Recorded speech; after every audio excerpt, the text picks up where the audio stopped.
10 বছরের তাণ্ডব, বৈভব সূর্যবংশীর ভাই আশীর্বাদের সেঞ্চুরিতে হতবাক ক্রিকেট দুনিয়া। বন্ধুরা, আপনারা যদি দেখতে চান তাহলে ভিডিওটি শেষ অবধি দেখতে হবে, চ্যানেলটিকে সাবস্ক্রাইব করে একটা লাইক দিতে হবে এবং নোটিফিকেশন বেল আইকন দাবাতে হবে।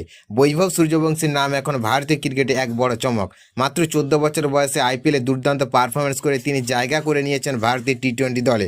তবে এবার আলোচনায় উঠে এসেছে তার ছোট ভাই আশীর্বাদ সূর্যবংশীর নামও। মাত্র 10 বছর বয়সে ব্যাট হাতে অসাধারণ কৃতিত্ব দেখিয়েছেন আশীর্বাদ। সম্প্রতি বিহারের একটি স্থানীয় অনুশীলন ম্যাচে ক্রিকেট একাডেমিতে তাজপুরের হয়ে মাঠে নেমে সে খেলেছে দুর্দান্ত এক ইনিংস। মাত্র 87 বলে 103 রান করে সবাইকে চমকে দিয়েছে এই খুদে ক্রিকেটার। তার ইনিংসে ছিল 20টি চার এবং একটি বিশাল ছক্কা। দাদার মতোই ছোটবেলা থেকে ক্রিকেটের প্রতি আগ্রহ দেখিয়ে আসছে আশীর্বাদ, আর এবার নিজের প্রথম সেঞ্চুরি করে প্রমাণ করলো সূর্যবংশীর পরিবারের প্রতিভার কোনো অভাব নেই। ছেলের এই সাফল্যে ভীষণ খুশি বাবা সঞ্জীব সূর্যবংশী। তিনি সামাজিক মাধ্যমে আশীর্বাদের ছবি শেয়ার করে সকলের কাছে আশীর্বাদের জন্য আশীর্বাদ ভালোবাসা চেয়েছেন।